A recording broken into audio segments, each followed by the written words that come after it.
Hello বন্ধুরা, আমি চলে আসলাম আপনাদের জন্য একটা ডেজার্ট ইগলের ভিডিও নিয়ে। যারা ডেজার্ট ইগল দিয়ে হেডশট মারতে পারেন না, ভিডিওটা তাদের জন্য।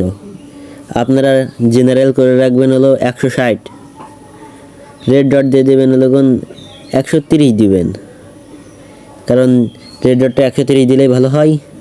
আর আপনারা টু স্কোপটা দেবেন 135 বা 40 এরকম দিলেই হয় এটা।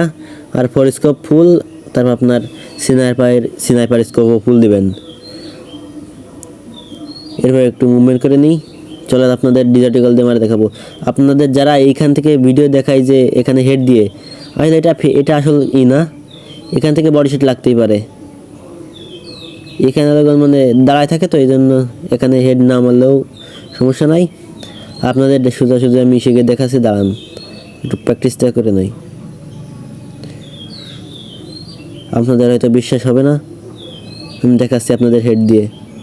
চলেন দেখাই। প্রথম শটটা লাগলো না, এই দ্বিতীয় শটটা দেখছি।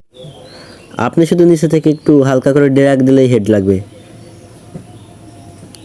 এই যে এখন আমার নেটটা চলে গেল, ওয়াইফাই চলে গেছে, তো এই জন্য সমস্যা না, আমার এমবি আছে। আমি নেটটা চালু করে দেখাচ্ছি আপনাদের। নেট কম পাচ্ছে তো এই জন্য। এই দেখেন মারলে হেড, কিন্তু এটা ফেক ড্যামেজ দেখাইছে, নেট ছিল না এই কারণে। এর পরের ভিডিওতে আপনাদের দেখাবো কিভাবে হেডটা মানে এম করে মারতে হয়, এমটা কোথায় রাখতে হয়, আর নিজেকে কন্ট্রোল কিভাবে করে মারতে হয় সেটা আপনাদের দেখাবো পরের ভিডিওতে। সমস্যা নাই।